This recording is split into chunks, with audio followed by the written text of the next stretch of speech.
ওগো আমার ভাইয়েরা, নির্যাতন করা হলো, নিষ্পেষণ করা হলো, স্বাধীনতা বলে কিছু ছিল না। আমাদের অবস্থাটা ছিল এমন। আমার ঘটনাও যদি বলি, ছোট্ট একটা ঘটনা। সাতক্ষীরা থেকে আসার পথে সাতক্ষীরার চৌরাস্তায় পুলিশ দাঁড় করিয়ে বলতেছে, হুজুর গাড়িটা সার্চ করবো। বললাম করেন। আমার ক্যামেরা পার্সনকে বললাম খেয়াল রাখেন যেন পকেট থেকে কিছু ভরিয়ে না দেয়, কারণ পকেটের মধ্যে মাল থাকে না ভরে দিয়ে বের করি বলবে, হুজুর গো আপনার গাড়িতে কেন এইটা পাইলাম রে। ঠিক না বেঠে? ও আমার ভাইরা, কিছুই পাই নাই। পানির বোতলে নিয়ে বলছে, হুজুর বোতলে কেমন জানি মদের গন্ধ পাওয়া যায়। আমি বললাম মদের গন্ধ আমার এই পানির বোতলে? বলতেছে আপনি সুখে দেখেন, আপনি শোকেন, আমি দরকার নেই, আপনি শোকেন, আপনি বলবেন। মানে পুলিশদেরকে এমন বানানো হয়েছিল। আপনার এই যে 3 দেশের পুলিশ প্রতিযোগিতা হচ্ছে, আমেরিকা, রাশিয়া এবং বাংলাদেশ, 3 দেশের পুলিশরে প্রতিযোগিতা করাচ্ছে যে কারা কত দক্ষ। এই যে বাউন্ডারি, এই বাউন্ডারির মধ্যে যাও, এই বাগান জঙ্গল, এর মধ্যে কোনো হরিণ আছে কিনা, এসে যারা সবচেয়ে তাড়াতাড়ি দ্রুত রিপোর্ট দিতে পারবে আমরা বুঝে নেব তারাই ফার্স্ট। আমেরিকার পুলিশ তারা 1 ঘন্টার মধ্যে ওই বাউন্ডারি থেকে এসে বলে যে এখানে কোনো হরিণ নাই। রাশিয়ার পুলিশ এসেছে 3 ঘন্টা পরে, এসে বলে এই জঙ্গলের মধ্যে কোনো হরিণ নাই। বাংলাদেশের পুলিশ আসছে 3 দিন পরে। কয়দিন পরে? সাথে করে একটা ধাড়ি ছাগল ধরে নিয়েছে, মুখে দাঁড়িয়ে আছে তো ধরে এনেছে। এসে বলতেছে এই যে আমাদের একটু সময় লেগে গেল আসতে, কারণটা কি? কয় এই জঙ্গলে তো কোনো হরিণ নাই। হরিণ যে নাই আমেরিকার পুলিশ 1 ঘন্টায় বুঝেছে, রাশিয়ার পুলিশ 3 ঘন্টায় বুঝেছে। তোমাদের 3 দিন কেন লাগলো? 3 দিন লেগে গেল এই জন্য আমাদের তো পাঠাইছেন এই জঙ্গলে হরিণ আছে কিনা খুঁজে দেখতে। আমরা খুঁজে খুঁজে কোনো হরিণ না পাওয়ার পরে 3 দিন ধরে টেনশন করছিলাম কি করা যায়। আমরা পরে পরামর্শ করলাম, যাই হোক আমরা খালি হাতে ফেরা যাবে না। এই জন্য হঠাৎ করে দেখি এই ধাড়িটা সামনে দিয়ে যাচ্ছে, এই ছাগলটা অমনি ধরে গ্রেপ্তার করে নিয়ে আসেছি। কয়েকটা ফায়দাটা কি? ফায়দা হলো আপনি পাঠাইছেন হরিণ খোঁজার জন্য, যেহেতু জঙ্গলে হরিণ পাই নাই, এই ছাগলটারে 15 দিন রিমান্ড রেখে দেন। রিমান্ডে নিলে এই ছাগল নিজে মুখে বলবে আমি হরিণ, এই ছাগল নিজেই স্বীকার করে নেবে আমি হরিণ। হুজুর আপনি সুখে থাকেন, মদের গন্ধ আছে না নাই? হুজুর সুখে যদি না পায় তাইলে হুজুরের হাতে হাত কড়া লাগাবে, জেলখানায় নিয়ে যাবে, রিমান্ডে নেবে। তারপরে হুজুরের আবার ওই বোতল শুকাই বলবে, হুজুর বলেন দেখি মদের গন্ধ পাওয়া যায় নাকি যায় না? হুজুর ডিম খাওয়ার ভয়তে বলবে যে হ্যাঁ পাওয়া যায়। বুঝলেন? নিজে মুখে বলবে। বুদ্ধি ছিল না। এই কাজগুলো করা হয়েছে। আলেম ওলামাদের নির্যাতন, পুলিশ যা চেয়েছে তাই করেছে। যার নামে ইচ্ছা মামলা দিয়েছে, যার নামে ইচ্ছা রিমান্ড ডেকেছে, যার নামে ইচ্ছা যা ইচ্ছা মামলা দিয়েছে। জীবনে যে মুরগি পর্যন্ত আমি কত বছর হয়ে গেল আমার মনেও পড়ে না, আমি নিজে প্রতিদিন গোশত খাইলেও কোনো মুরগি, গরু, ছাগল, হাঁস, পাখি কোনো কিছু আমি নিজে জবাই করি না। আমি নিজে জবাই করি না, আমার কষ্ট লাগে। খাওয়ার সময় আরাম লাগে, কিন্তু নিজে জবাই করি না, কষ্ট লাগে। যে একটা প্রাণী একেবারে চোখের সামনে মেরে ফেলছে সাথে সাথে, যদিও আল্লাহ হালাল করেছেন, এটা হারাম করার কোনো নাই। আমি এটা আমার ব্যক্তিগত বিষয় যে আমি কোনো কিছু জবাই করি না। আমার বাড়ির মুরগি জবাই করার জন্য পাড়ার লোক, পাড়ার মানুষ ডেকে আনা লাগে যে আমার এটা জবাই করে দেয়। তো এই যে মুরগি জবাই করি না, অথচ আমার সামনে দেখা যাবে যে মেশিন একটা ধরাই দিয়ে 3টা হত্যা মামলার আসামি। কথা কয় না, অথচ আমি তো বলেই দিলাম যে আমি মুরগি জবাই করি না। তাইলে বলতেন যে মেশিন এটা তো আরো পরের কথা, মুরগি জবাই করে না সে মানুষ মারবে, এটা কল্পনা করা যায়। এই জন্য মানুষ উজ্জীবিত হয়, আপনাদের মাথায় রাখতে হবে। এরপরেও যদি যারা এখনো সেই পক্ষে কথা বলেন, লিফলেট বিতরণ করেন, রাজপথে দাঁড়াতে চান, পোস্টার মারতে চান, তাদেরকে বলতে চাই আপনাদের লজ্জার কোনোভাবে হবে। এত কিছুর পরেও আপনাদের মনে হয় না পিলখানায় হত্যাকাণ্ড চালালো, ছাত্র জনতার বুকে গুলি চালালো, আলেম ওলামাদের নির্যাতন করলো, নিরপরাধ মানুষদেরকে জেলে ভরলো, ফাঁসির কাস্টে ঝুলিয়ে শহীদ করলো, আল্লামা সাঈদীকে ইনজেকশন পুশ করলো। এত কিছু করার পরেও আপনারা বলেন যে আগেই তো ভালো ছিলাম, তার মানে আপনাদের অবস্থা হলো কোনোভাবে লজ্জা হওয়া সম্ভব না।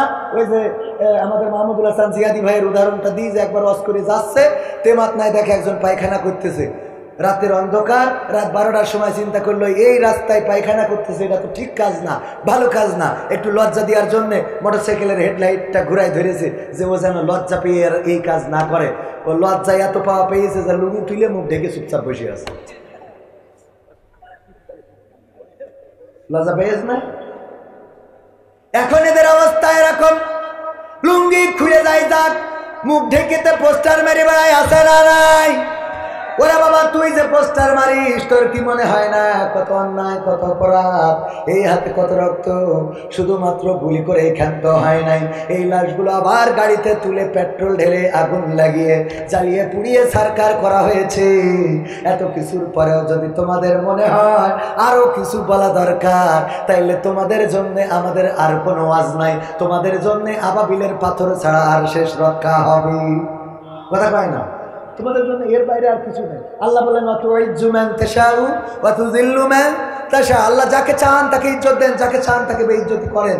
এটা দেখার পরেও থানায় পুলিশ গ্রেপ্তার হচ্ছে, এইটা দেখার পরেও তোর হেদায়েত হয় না। কথা কয় না?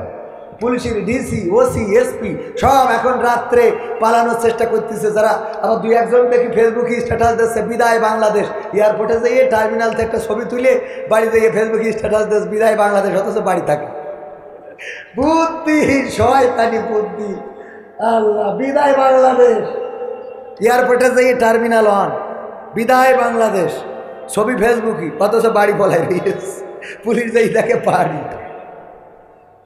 মানে এগুলো কোন গাল? মানে অনেকেই বুদ্ধি করে না। একজন মরে যাওয়ার সময় সন্তানদের বলছে শোন, আমার মৃত্যুর পরে পুরনো কাপড়ের কাপড় দিয়ে মাটি দিবি, যেন নতুন কাপড়ের কাপড় কিনিস না। কে বলছে? এটা একটা কৌশল, এটা একটা বুদ্ধি। কি বুদ্ধি? আরে বাবা এটা বুদ্ধি অত শুনতে না, বা না বললে হবে না। বলছে শোন, আমি যত নাফরমানি করেছি মারা যাওয়ার পরে আল্লাহ ধরি বাটাম থাকবে, এটা ঠিক। আমার নাফরমানির তো শেষ নেই, তো সুতরাং একটু বুদ্ধি খাটাইতে হয়, সব জায়গায় বুদ্ধি করে চলতে হয়। কি? তো পুরনো কাপড়ের কাপড় দিয়ে যদি আমার কবর দিস, তাইলে ফেরেশতা এসে জিজ্ঞেস করবে মান রব্বুকা মান দিনুকা মান নাবিউকা। আমি বলবো আমি আর এই প্রশ্নের উত্তর কতবার দেব, আর কতবার দিতে হবে আমার? তো ফেরেশতারা বলবে কেন? আমি কাপড়ের কাপড় দেখাই, বলবে কাপড় দেখি বোঝা যাচ্ছে না যে আমি কি আজকের লাশ? কাপড়ের কাপড় পুরনো এই ছিঁড়ে যাতে গেল, আবার এসে জিজ্ঞেস করো। মানে শয়তান দ্বারা, এদের শয়তানি বুদ্ধি ছাড়া আর কিছু খুঁজে পাবেন না। স্ট্যাটাস দিয়েছে বিদায় বাংলাদেশ, বাড়ি বসে রয়েছে। তুই চলি যাইয়েছে লেখ। ও আমার ভাইরা, পুরুষদের থেকে মা বোনরা বেশি না কম? ওই যে সামনে দিয়ে যাচ্ছে আর যাচ্ছে আর যাচ্ছে আর যাচ্ছে, যাইতেই থাকে। মা বোনরা শুধু মাহফিলে আসে না, রাস্তায় দেখলাম অনেকে আবার সাজু গুজু করে এসেছে। বলেন সুবহানাল্লাহ। ও নাউজুবিল্লাহ, আমার ভুল হয়েছে। আছে না নাই? বলবেন হুজুর আপনি দেখিছেন, তাহলে তো চোখের সামনে পড়ে না। যদি বলি দেখিনি তাহলে মিথ্যা বললাম, তবে ইচ্ছা করি দেখিনি, চোখের সামনে পড়িয়েছে। কথা বলেন না? ইচ্ছা করে দেখা যাবে? আবার ওই আজান দিয়ে তাকায় থাকলেও হবে না। যে বলি যে একবার দেখলি ক্ষমা, দুইবার দেখলি ক্ষমা, তিনবার দেখলি ক্ষমা, 4 নম্বরে আর ক্ষমা নেই। তো একবারে একেবারে 3বারে তামেরি দিলেন না, যা কাজ ছিল আর আগামীতে যা দেখতেন একবারে শেষ হবে। ও আমার যুবকেরা, আমার মা বোনেরা যারা সাজুগুজু করেন তাদেরকে বলতে চাই, আল্লাহ বলেছেন ওয়াকারনা ফি বুয়ুতিকুন্না ওয়ালা তাবাররাজনা তাবাররুজাল জাহিলিয়াতিল উলা।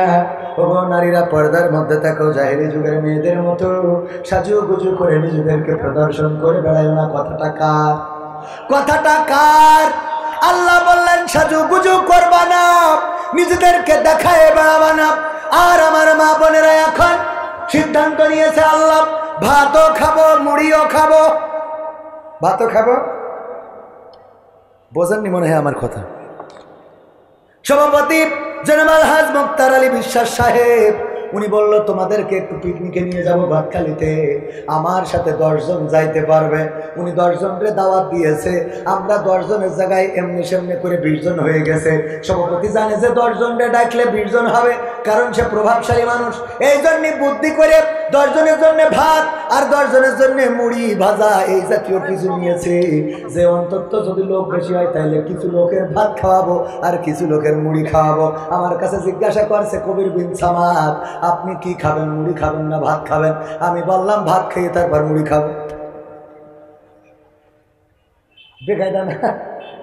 উনি বাঁচাতে চান যে যদি কেউ ভাত খায় তাইলে মুড়ি খাওয়াবো না, আর কেউ মুড়ি খাইলে ভাত খাওয়াবো না।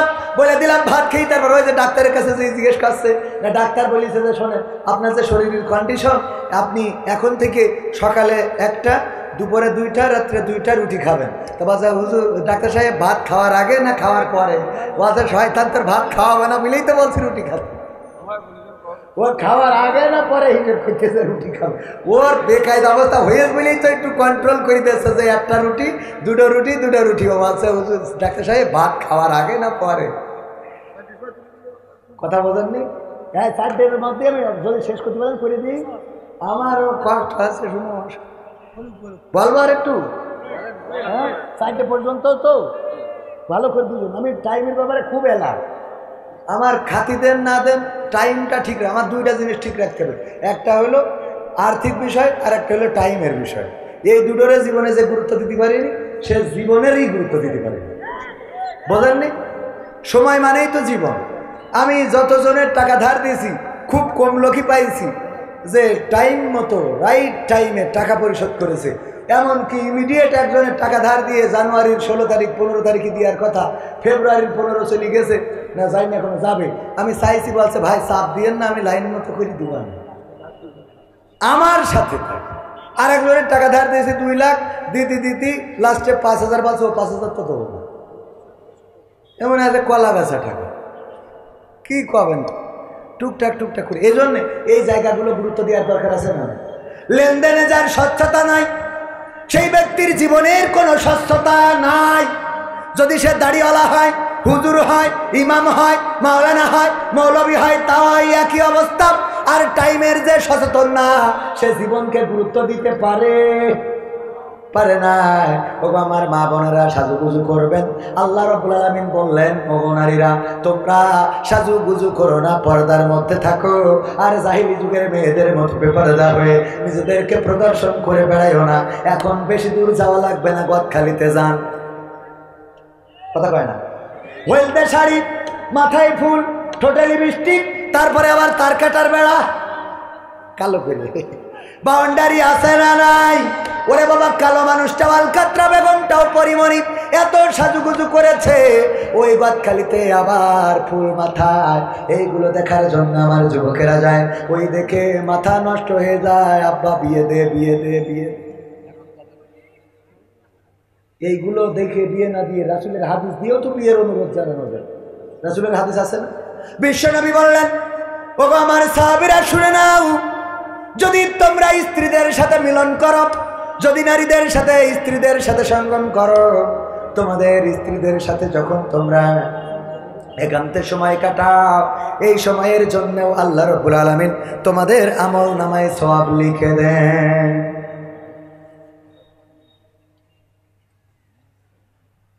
বোঝেননি? সাহাবীরা একটু লজ্জা পেয়েছে, হুজুর স্ত্রীদের সাথে মিলন করলে সওয়াব, এটা কেমন কথা? আল্লাহর নবী বললেন, লজ্জা পাওয়ার কিছু নাই। ওগো সাহাবীরা, এই অপরাধটা, এই কাজটাই যদি তোমরা তোমাদের স্ত্রীর বাইরে পরনারীর সাথে করতে, তাহলে আল্লাহ গুনাহ দিতেন কিনা? সাহাবীরা বলল, আলবত গুনাহ দিতেন। শুধু তাই নয়, এই অপরাধ করার কারণে দুনিয়ার শাস্তি হলো মাথা পর্যন্ত গেড়ে দাও, তারপরে এই পাথর নিক্ষেপ করে সঙ্গে সার করে দাও। আল্লাহর নবী বললেন, যে অপরাধ করলে আল্লাহ গুনাহ দিয়ে দিত, ওই কাজটাই যখন বৈধ জায়গায় হালাল জায়গায় করো, আল্লাহ রাব্বুল আলামিন সওয়াব দিয়ে দেন। বলেন সুবহানাল্লাহ। সুতরাং যুবকরা এই হাদিসটা বাবাকে বলবেন, বাবা আমাদের সওয়াব যেহেতু আছে, বিয়ার 1 বছর পরে করে লাভটা কি? কথা কয় না? বরং 1 বছর পরে তুমি দাদা হবা, মা দাদি হবে, এই কাজটা কেন করে দাও না? আর আমাদের তো স্বভাবই এই কথা বলে বিয়ের অনুরোধ করা যেতে পারে না, পারে না? বিয়ের অনুরোধ করবেন ওগো আমার মা বোনেরা। আর আপনারা যে চেহারা দেখান আলকাতরা বেগম পরিমণি সাজেন, এই সাজার পরে কিন্তু বাসরের পরে আস্তে করে 3 রাত 5 রাত 7 রাত 1 মাস 2 মাস তারপরে সম্পর্কে ফাটল ধরে যায়। বলেন ঠিক কিনা? ঠিক না বেঠে? কারণ কি, একজনের বিয়ে হয়েছে, বিয়ে করার পরে কেশবপুরের বিউটি পার্লারের যে মালিক তার কাছে যেয়ে বলছে, ভাই এই যে আপনার জন্য iPhone 16 pro max, iPhone 16 pro max 2 লাখের উপরে দাম, এটা দিলাম আপনাকে। কেন? কয় আপনি কালকে আমার স্ত্রীকে সাজিয়ে দিয়েছিলেন। খুশি হয়ে দিয়েছি। ও আল্লাহ আল্লাহ, এইরকম স্বামীর যেন আরো 3টে বিয়ে হয়। দিয়েছে কি? আইফোন 16 প্রো ম্যাক্স কভার, খুব সুন্দর করে এটা দেওয়ার পরে চলে এসেছে। কভার খুলে দেখে কিসের আইফোন 16 প্রো ম্যাক্স, ওর মধ্যে কভার খুলে দেখে নোকিয়া 1100 গাডার মারা বাটনে কাজ করে না, লেখা রয়েছে এখন কেমন লাগে। এখন তার মানে হলো গতকালকে তুমি যেই ডারে সাজায় দিছিলাম ওইটা আমি, ওই যে ঘুমটা বাসর রাতে ঘুমটাটা সরাইলাম, সরাই দেখলাম পরিমণির খালাতো বোনের মতো লাগে। কিন্তু গোসলের পরে সকালবেলা দেখি এইটা আগে মনে করেছিলাম আইফোন 16 প্রো ম্যাক্স, গোসলের পরে সকালবেলা দেখি নোকিয়া 1100, তারপরেও গাডার মারা বাটনেও কাজ হচ্ছে না। তা বোঝেননি? এরকম ঘটে না। আর আগের সময় বিয়ে দিতে গেলে আমার সভাপতি সাহেব, মুরব্বী যারা আছেন তারা যে জিজ্ঞাসা করতেন, ওগো মা বলো দেখি তুমি কোরআন পড়তে পারো কিনা? বলতো হ্যাঁ পারি। তাইলে এই কোরআনের 2টা লাইন পড়ে শোনাও। বের করে দিয়ে সামনে ধরা হতো না, 2টা লাইন পড়ে শোনাও। 2টা লাইন পড়ে শোনাতো গুনগুন করে, তারপরে বলতো সূরা ইয়াসিন মুখস্থ আছে কিনা, আর রহমান পারো কিনা, আয়াতুল কুরসিটা হবে কিনা। জিজ্ঞাসা করা হতো, ওগো মা বলো দেখি নামাজের আরকান আহকাম কয়টা, উযু ভঙ্গের কারণ কয়টা, উযুর ফরজ কয়টা, তায়াম্মুম করার বিধান কখন কার্যকর হয়। এমনি ভাবে জিজ্ঞাসা করা হতো। যখন সব প্রশ্নের উত্তর দিতে পারত আমাদের চাচারা বলতেন ঠিক আছে, মেয়েটা চেহারা একটু কমা কিন্তু অন্য দিকতে 100-100, সুতরাং এই মেয়েটাকে ঘরে নিয়ে যায়। জাতের পানি, ওই যে নদীর পানি ঘোলা ভালো, জাতের মেয়ে কালো ভালো, এই বলে মেয়েটারে অ্যাকসেপ্ট করে দিত যে মেয়েটারে বিয়ে দেবো আমাদের সন্তানের সাথে। আর এখনকার জামানায় মুরব্বীরা তো দেখতে যাওয়ার সুযোগ নাই, আমার ইয়াং যুবকেরা যাবে, তরুণ কিশোরেরা যাবে, আর সাথে নেই ভাবিদেরকে অথবা বোন বান্ধবীদেরকে নিয়ে যায় মেয়ে দেখার জন্য। যাওয়ার পরে মেয়েটারে জিজ্ঞাসা করে, বলে এই তোর ভাবিরে জিজ্ঞাসা। আমার কই ভাই জিজ্ঞেস করেন, আমি অ্যাকশন মেরি কই ভাবি আপনার টিকটকে ফলোয়ার্স এখন কত? ঠিক না বেঠে? টিকটকে ফলোয়ার্স কত হয়? মনিটাইজেশন কি করা আছে? আপনি কি টিকটক করতে পারেন? আপনি কি কাপল ভ্লগ করতে? কাপল ভ্লগ বোঝেন না? বোঝেন কি না? এখন কাপল ভ্লগ করা লাগে, গদখালি যেতে হবে, গদখালি যাবে, বউ ভিডিও করবে, ফোন একটা কোন জায়গায় আছে, পকেটে আছে, ফোন একটা ধরে স্বামী থাকবে পিছনে, বলবে হাই গাইস সবাই কেমন আছো? হঠাৎ করে লাইভে চলে আসলাম, কারণ কি জানো? আজকে আমার পাগলটা আমাকে নিয়ে গদখালি বেড়াতে নিয়ে এসেছে। এই যে আমার পাগল, এই হাই বলো, এই হাই বলো, হ্যাঁ ওটা আমার পাগল, আমি তোমাদের আজকে গদখালি সব দেখাবো গদখালি, এবং দেখানোর জন্য এসেছি। তোমরা আমাকে কি শুনছো? কমেন্ট। ও মা, কবির বিন সামাদ জয়েন করেছে। হাই কবির বিন সামাদ। এর নাম কি ভুলাক আছে না নাই? আল্লাহ বলল ঢিলা ঢালা জামা কাপড় পরার জন্য আমার মা বোনেরা বুরখা পরে পরে আবার কায়দা করে টাইট করে মাজায় বাঁধে, যে পাশার সাইজটা কত যেন মাপ নিতে পারে। নাউজুবিল্লাহ বলবেন না? তা না হলে ওকে দড়ি বাঁধতে হবে কে জন্য? আমার এটা বোঝা দিন, মাজায় দড়ি বাঁধতে হবে কোন দুঃখে? এই ঠিক বলছি, কথা না বলি তো উপায় নেই, তো ছেলেগুলো ঠান্ডা রাখতে পারছি। ওরা এই জন্য গায়ে বোরখাওয়ালা মেয়ে আমার পাগল করিয়েছে। কারণ তুই যেভাবে বান্ধিছিস ওই বান্ধা সাইডে পর্যন্ত আমিও তো বলতে চাইতে বলুন, তারপর খাতায় লিখতে হবে, ও অসুবিধা নেই তো। ওরা সাইডে বলতো সে তো আমি বুঝেছি, ও তো মাথার মধ্যে আসে, এন তো আর সাইল ডাইল চলবো না, এন খালি প্যাকেট নিয়ে যাবে, ওকে পকেটে বিড়ি সিগারেট যা আছে দিয়ে দেবে, ঠিক না ভাই? ঠিক এই আসে না নাই? যাদের আছে তারা দেবেন, আমরা পেয়েছি নেবো। গোলাম রব্বানী ভাই বললো যার যা আছে পকেটে দিয়ে দেন প্যাকেটে।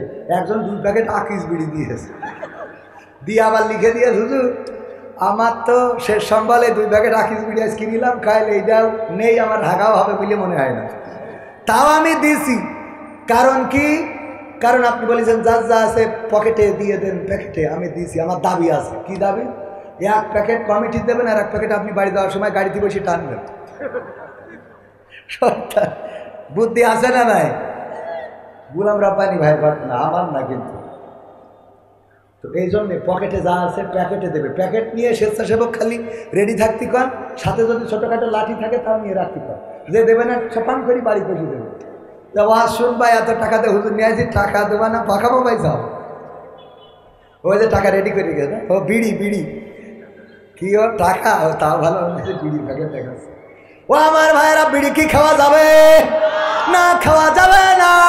বিড়ি খাইলে মুখের এত দুর্গন্ধ হয়, এত দুর্গন্ধ দুর্গন্ধ দুর্গন্ধ। আমাদের এক স্যার, তার এক চাচা বিয়ে করেছে চাচি, ওই চাচার ঠোঁটে কোনোদিন কিস করতে দেয় নাই, আর নিজেও করে নাই। এই নিয়ে ওই আমাদের স্যারের কাছে অভিযোগ করেছে সমবয়সী স্যার, বলতেছে ভাতিজা তুই তো আমার সমবয়সী, মনের কষ্টের কথা বলি, দেখ তোর চাচি আমার একটু ঠোঁটে কিস করতে দেয় না। কয় ঠিক আছে চাচির কি বলবো নাকি, কয় একটু বলছেন, যেহেতু তোর কাছে তো আমার কোনো লজ্জা শরম নেই, তুই ছোটবেলা থেকে একসাথে বড় হয়েছি। ওই স্যার আমাদের আকিস কলেজিয়েট স্কুলের টিচার, অবসরপ্রাপ্ত, বাড়ি হলো বরিশাল। বলতেছে কবির ভাই আমার চাচির যখন আমি লজ্জা ভেঙে বললাম চাচা বিয়ে করেছে, চাচা একটু চাই ঠোঁটে কিস করবে, করতে দেন না, কারণটা কি? কয় লজ্জা ভেঙে যখন বলেছে, আমি লজ্জা ভেঙে আপনার ওগো ভাতিজা তোমার বলি শোনো, তোমার চাচা বিড়ি খেয়ে মুখের দুর্গন্ধ এতটাই করে রেখেছে যে ওর পাশায় কিস করা যাবে তা ঠোঁটে না। আছে না নাই? ওর পাশা শুকা যায়, তা অন্তত মুখের কাছে মুখ নিয়া যায় না। এই দুর্গন্ধ, এত দুর্গন্ধ, যখন নামাজের সময় ইমাম বলে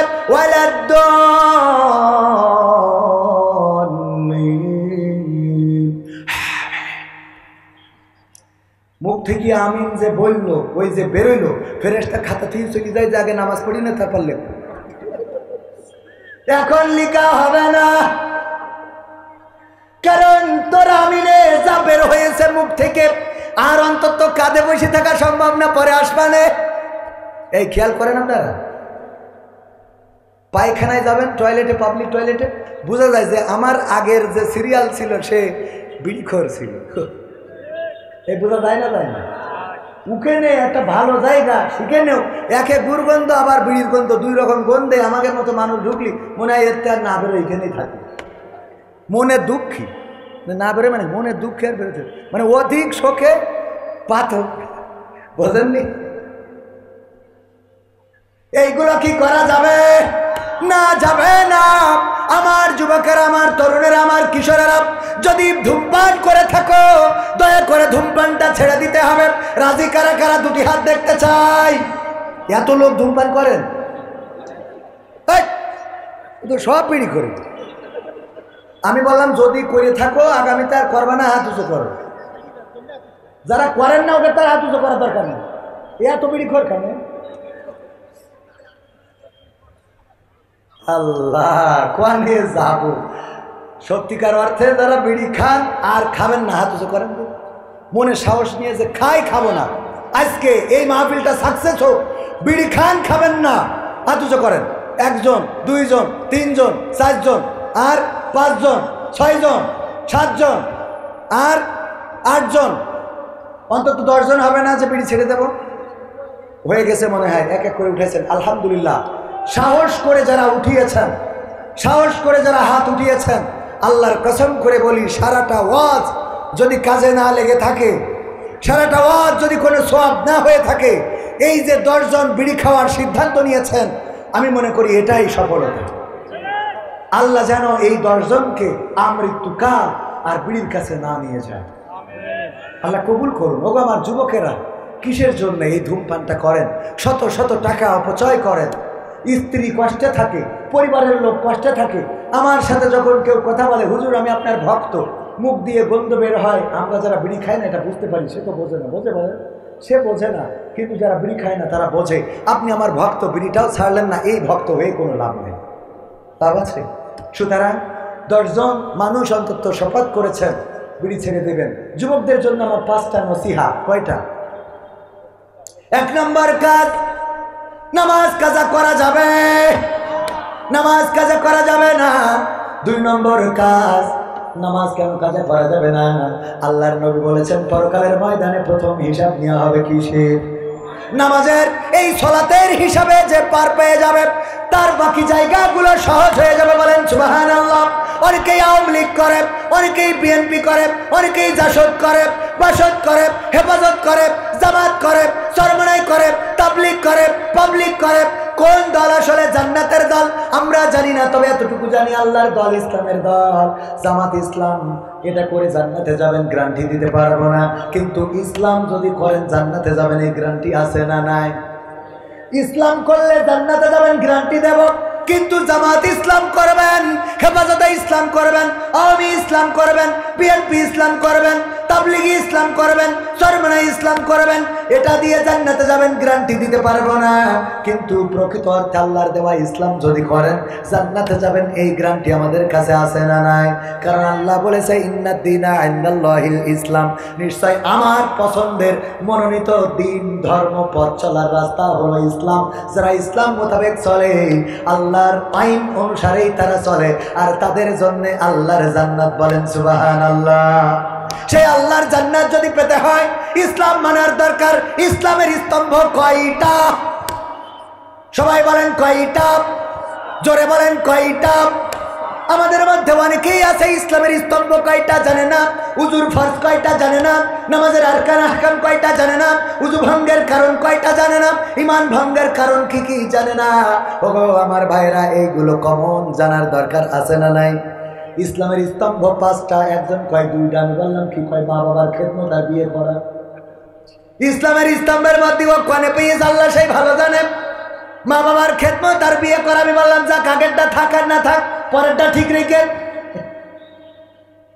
ও আমার ভাইরা, তাইলে ইসলামের স্তম্ভ 5টা, তার মধ্যে প্রথম কি? হ্যাঁ, কেউ কয় নামাজ, কেউ কয় কালেমা। কালেমা। অনেকেই নামাজ, রোজা, হজ, যাকাত বলি আর 5 নম্বর খুঁজে পায় না। ঈমান না আনলে বাকি সাইডের কোনো দামই নাই, ঠিক না ভাই? ঠিক। প্রথমটা ঈমান, কালিমা, সাক্ষ্য দিয়া লা ইলাহা ইল্লাল্লাহু মুহাম্মাদুর রাসূলুল্লাহ। শুধু এখানেই শেষ নয়, আশহাদু আল্লা ইলাহা ইল্লাল্লাহু ওয়াহদাহু লা শারীকা লাহু ওয়া আশহাদু আন্না মুহাম্মাদান আবদুহু ওয়া রাসূলুহু। আল্লাহর কাছে সাক্ষ্য দেও, আল্লাহ তুমি ছাড়া কোনো ইলাহ নেই, মুহাম্মদ তোমার প্রেরিত বান্দা এবং রাসূল। এই কথা সাক্ষ্য দেবে এক আল্লাহ ছাড়া কোনো ইলাহ নেই, কোনো আইনদাতা নেই, কোনো বিধানদাতা নেই। আল্লাহর পরে ঈমান আনার পরে 2 নম্বর কাজ নামাজ, 3 নম্বর কাজ নামাজের পরে কি? নামাজের পরে মোটেও রোজা না, নামাজের পরে যাকাত, নামাজের পরে কি? এই যে আমরা উল্টে পাল্টে ফেলেছি, টাকাওয়ালারা বেশি বুঝে যাকাতটারে লাস্টে লাগাইছে। ওরা ডাইরেক্ট করে দিয়েছে নামাজ, রোজা, হজ, যাকাত, কালেমা, নামাজ, রোজা, হজ, যাকাত। অথচ আল্লাহ সব জায়গায় নামাজের সাথে যাকাত জড়িয়ে দিয়েছে। বোঝেননি? তাহলে আপনি যাকাতরে ও পিছনে নিয়ে গেলেন কোন দুঃখী, অথচ আমরা নামাজের পরে রোজা, রোজার পরে রোজার কথা কুরআনে একটা আয়াত সূরা বাকারার 183 নম্বর আয়াত, ইয়া আইয়ুহাল্লাযীনা আমানু কুতিবা আলাইকুমুস সিয়াম কামা কুতিবা আলাল লাযীনা মিন ক্বাবলিকুম লাআল্লাকুম তাত্তাকুন। ভাইরা আমার, তো সুতরাং নামাজের পরে কোনটা? যাকাত। তারপরে কোনটা? যাকাতের পরে রোজা, তারপরে হজ। হজ হলো লাস্টে, আপনি থাকলে করবেন, না থাকলে নাই। এবার আসুন, 5টা কাজ দিতে চেয়েছি, দেবো 5টা কাজ যুবকদের? দেব, কিন্তু 5টা কাজের আগে একটা তো দিয়েই ফেলেছি, আর বাকি আছে কয়টা? একটা কাজ। আপনারা বুঝতে পেরেছেন একটু? কোরআনের এই খেদমতে, ইসলামের জন্য, দ্বীনের জন্য আমি কিন্তু সময় পাইলে আরও একটা সঙ্গীত শোনাবো ইনশাআল্লাহ। এছাড়াও আরেকটা মাহফিল আপনাদের রয়েছে, সেটা হলো এখানেই পাশেই মসজিদুল বুখারী দরমটিয়া পশ্চিমপাড়া যুব সমাজের উদ্যোগে, এটাও দিনের বেলায় হবে। ষষ্ঠ বার্ষিক, তারিখ কত যেন, 6 ফাল্গুন 19শে ফেব্রুয়ারি। কত ফেব্রুয়ারি? 19শে ফেব্রুয়ারি। আল্লামা সাদিকুর রহমান আল আজহারি থাকবেন এবং আমিও থাকবো ইনশাআল্লাহ। তো এই দিন আপনারা আসবেন, 19 তারিখ দরমটিয়া, মনে থাকবে? ওই দিন চেষ্টা করব আরও একটু বেশি করে বলার বা শোনানোর জন্য। আজকে আপনাদের কাছে আমি ছোট মানুষ, আপনারা বিড়ি খাওয়ার জন্য শপথ নিয়েছেন, বিড়ি খাবেন না, এটা কিন্তু একেবারে কোন শর্ত? আপনাদের 3-4 দিন 5 দিন কষ্ট হতে পারে, তবে আল্লাহর জন্য সেই কষ্টটা করবেন ইনশাআল্লাহ, আল্লাহ সহজ করে দিবেন। বলেন আমিন। আপনাদের কাছে একটু হাত বাড়াচ্ছি, এই মাহফিলের অনেক খরচ, এই মাইক, এই লাইট, এই প্যান্ডেল, আমার যুবকেরা দাঁড়ানো, আমার রাস্তায় দাঁড়ানো যুবকেরা, একটু ভিতরে কি আসা যায় না? আবরারুল্লাহ কাসিফ ভাই অনেক ভালো কথা বলেন, সুন্দর কথা বলেন, আল্লাহ রাব্বুল আলামিন তাকে হায়াতে তাইয়্যিবা নসিব করে দিন। বলেন আমিন। তিনি আসবেন, ভালো ভালো কথা শোনাবেন, সুতরাং আপনাদেরকে বলবো একটু ভিতরে আসার জন্যে। আর আমাদের যুবকেরা প্যাকেট নিয়ে যাচ্ছে, যা আছে পকেটে দিয়ে দেবেন, প্যাকেটে মা বোনদের মধ্যেও যান। আমার মা বোনেরাও টাকা নিয়ে এসেছেন, দেওয়ার মতো মানুষ না পাইলে দেবে কোথা থেকে? ও আমার ভাইয়েরা, এই কোরআনের জন্য, কোরআনের মাহফিলের জন্য টাকা দেন। আমি একটা আয়াতে কারিমা তেলাওয়াত করেছিলাম, ইয়া আইয়ুহাল্লাযীনা আমানু কু আনফুসাকুম ওয়া আহলিকুম নারা। আল্লাহ রাব্বুল আলামিন আয়াতের এই অংশে বলছেন, ও ইমানদারেরা, তোমরা নিজেরা আগুন থেকে বাঁচাও এবং তোমাদের আহালদেরকে বাঁচাও। আহালদেরকে বাঁচানোর জন্য মাঝে মাঝে দান সাদাকারও দরকার আছে না নাই? দান সাদাকা করবেন। মা নাই, বাবা নাই, দাদা নাই, দাদি নাই, আপনজন অনেকেই কবর দেশের বাসিন্দা, তাদের জন্য যদি 2টা 5টা 10টা 100 1000 2000 টাকা দান করতে পারেন, আল্লাহ রাব্বুল আলামিন সওয়াবটা কবরে বকশিশ করে দিতে পারে না? পারে না? আল্লাহ তার আমলনামায় সওয়াব পৌঁছে দিতে পারেন। সুতরাং ভাইয়েরা আমার, কেউ মাহরুম হওয়া যাবে না। যার যা পকেটে আছে। কাজ ছেলে আপনার নাম কি? আসাদুজ্জামান ভাইয়ের স্বাস্থ্য বোনের ছেলে 500 টাকা দিয়েছে। বোন মারা গিয়েছে, ছেলে মারা গেছে। আহারে, কলিজার টুকরা সন্তান বিদায় নিয়েছে। আল্লাহ, এর থেকে বড় কষ্ট কিছু থাকতে পারে না। আল্লাহ, তুমি দয়া করে এই 500 টাকার ওসিলায় সন্তানের কবরটারে জান্নাতের বাগান বানাও। আল্লাহ, তুমি দয়া করে দুনিয়ার জীবনটা সহজ করে দাও। আমার মা বোনেরা অনেকে এসেছেন, তাদের জন্য আগামী দিন ধর্মটিয়ায় সম্ভব হইলে কিছু আলোচনা করব। মা বোনদের জন্য ওয়াজের দরকার কম না বেশি? কম না বেশি? বেশি দরকার, কারণ ওদের কারণে যুবকরা খারাপ। ঠিক না বেঠে? আর কষ্টে পড়ে আমার যুবকেরা গান গায়, আমি পারি না আর পারি না, আমি কেন মরি না, আজরাইল কি চিনে না আমারে গো, আমি পারি না আর পারি না। আমাদের দেশে আইন আছে, বিশ্বে অনেক আইন, তার মধ্যে একটা আইন হলো নারী নির্যাতন। কিন্তু আজ পর্যন্ত পুরুষ নির্যাতন আইন হয় নাই। পুরুষদের নির্যাতন করে এই কথা বলার মতো মানুষও নাই। আর পুরুষরা নির্যাতন সহ্য করে, মানুষের বললে তো মান সম্মান থাকে না। বলেন ঠিক কিনা? মা বোনেরা প্রেশারের পরে রাখে, যদি নারীর চেহারাটা একটু ভালো হয়, আর যদি অন্য কেউ বলে ভাবি আপনার বড্ড ভালো লাগে, তাইলে এই স্বামীর আর কোনো দাম দিতে চায় না। এমন আছে না নাই? কত নারী আছে চেহারার দাম বাড়ায়, কয় আমার বিয়ের আগে মেম্বারের ছেলে পছন্দ করত, আছে না না? কয় আমি বলে তোমার সংসার করছি, অন্য লোক হইলে তোমার সংসারে লাথি ছাটা মেরে চলে যেত। আমার এক বন্ধু বললো এই জন্য আমি 2টো বিয়ে করেছি, যে তুই এই কথা বলবি বলে দেখ 2টো তোর বাইরে আরেকজনের সংসার করে। বুদ্ধি আছে না নাই? এই কথা বললি ওই দিন আরেকটা বিয়ে করিয়ে আনবেন। এই কথা যেই বলবে ওই দিন আরেকটা বিয়ে করবেন, পারবেন না ইনশাআল্লাহ? বিয়ে করতে তো কোনো অসুবিধা নেই, বিয়ে তো অন্তত ওই দিন যেই আরেকটা বিয়ে করিয়ে আনবেন। এই নি দেখবে বলবেন যে এই যে তুই বললি না তোর বাইরে কেউ করবে না, এই যে আরেকটা নিয়ে আসে। যদি ও বলে তাহলে আরেকটা। কয়টা? মহিলারা বলতে হুজুরিরা করে নামাই না কেন? আমি বলি বিয়ে করলে তো আপনাদের লাভ। একজন কাপড় কাচবেন, আরেকজন নিংড়াইয়ে মেরে দেবেন, একজন তরকারি করবেন, আরেকজন রান্না করবেন, একজন চাল ধুয়ে এনে দেবে, আরেকজন ভাত বসাই দেবে। ঠিক না বে ঠিক? কি সুন্দর! আপনার যখন সময় অসময় যাবে তখন ওইটার সময় থাকবে ইনশাআল্লাহ। স্বামীর হক আদায় হলো, ঠিক কিনা? এরপরে যদি গোলমালও করতে হয়, তাও পর্দার মধ্যে নিজের বাড়িতেই করতে পারবেন, সতীনীর সাথে পাড়ায় যাওয়া লাগবে না। ঠিক না বেঠিক?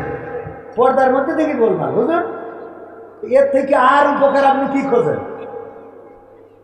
ভালো কথা ভালো লাগে না, কই তুমি বিয়ে না করে যদি এই কারণ নিয়ে যদি গদখালিতে ঘুরাই আনতে আমি তাও কিছু মনে করতাম না। ও বিয়ে করি হালাল কাজ, ওতে ওর কষ্ট হচ্ছে, ওই হারাম কাজ গদখালি যদি ঘুরাই নিয়ে আসবে ওইটা ওর ভালো লাগে। কথা কয় না, আছে না নাই? বিয়ে ভালো লাগে না, বলে যে যদি তুমি কারোর সাথে 2টা রাত কাটাতে তাও মনে কিছু করতাম না, কিন্তু বিয়ে করলে কেন? অথচ এই রাত কাটানোর কারণে আল্লাহ তারা জাহান্নাম করে দিতে পারতো না।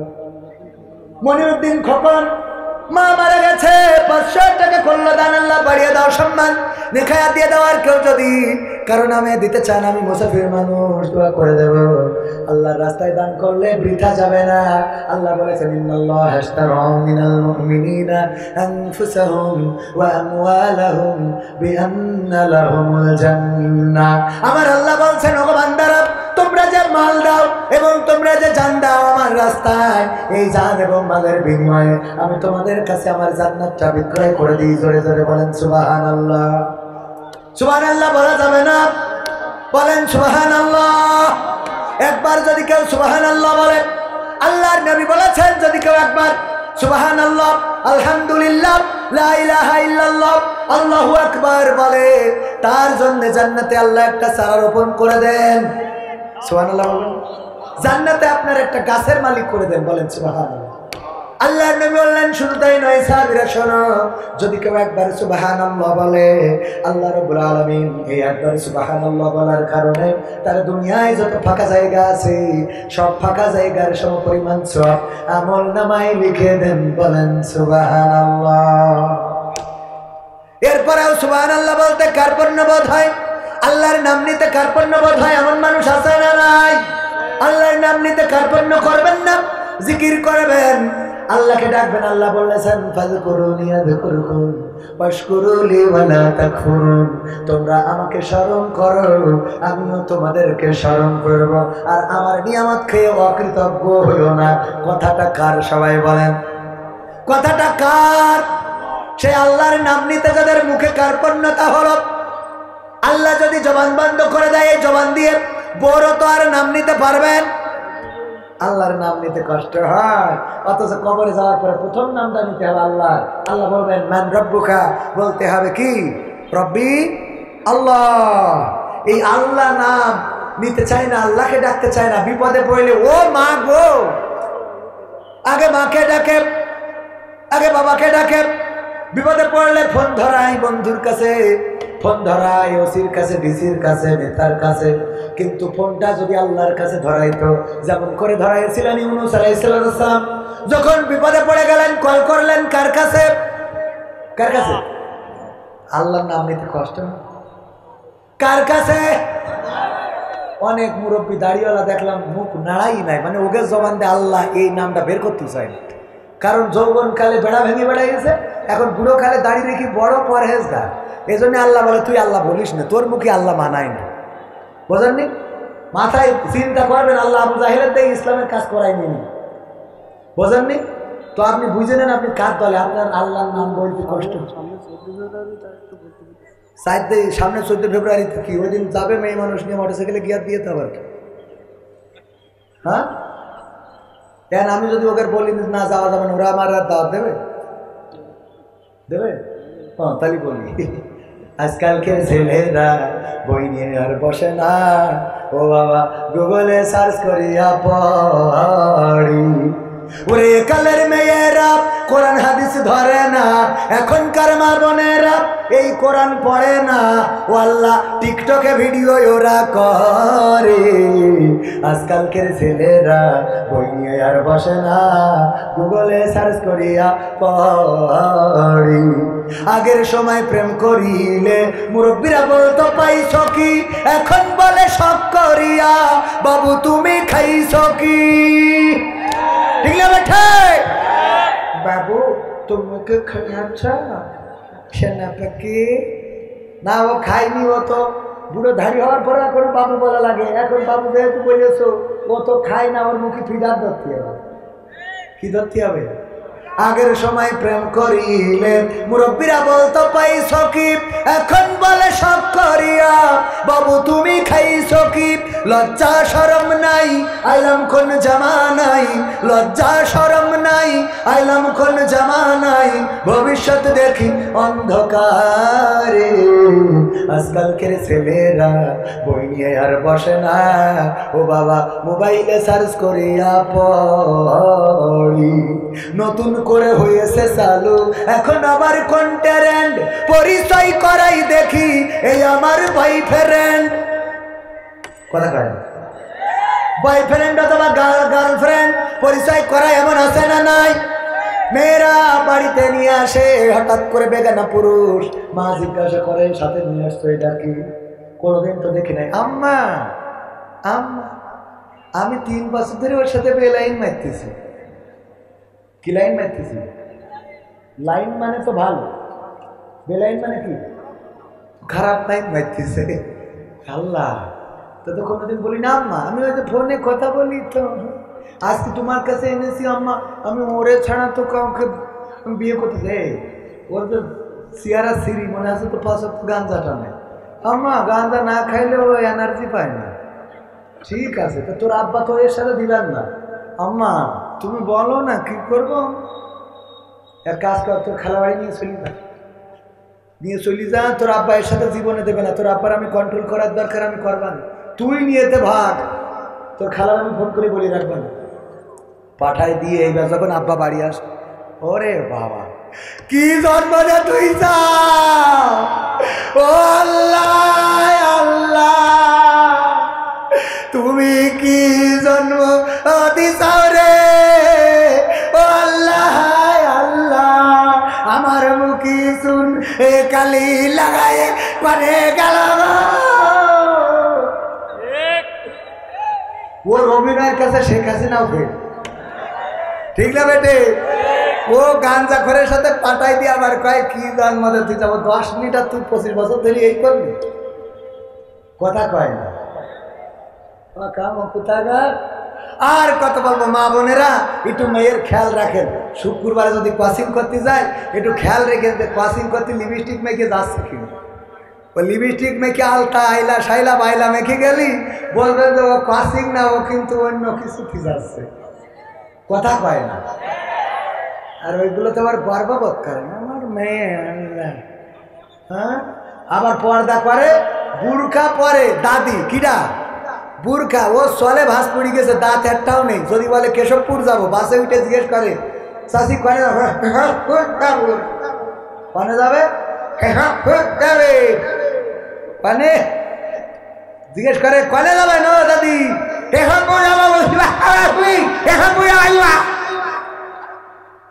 ও একেতে দাঁত নেই, এরপরে আবার বুরখা পরে, তারপরে আবার মেকআপ তো বেঁধেছে, আবার চশমা চুকিতে, ওর পরে আবার একটা পর্দা ফেলে দিয়েছে, এরপরে নেই দাঁত, মানে গেটে একটাও সিট কিনি নেই। তাহলে এরপরে ওর অবস্থা তাহলে আপনি বোঝেন যে কথা বললে বোঝা যায় পিছনে থাকে নাতিন নাতনি পুতনি। ও বাবা সাজু গুজু কি ওইটা? হ্যাঁ, পিছন থেকে শিখে আরে বলছে বুঝতে পারছেন না কেশবপুর নামবে,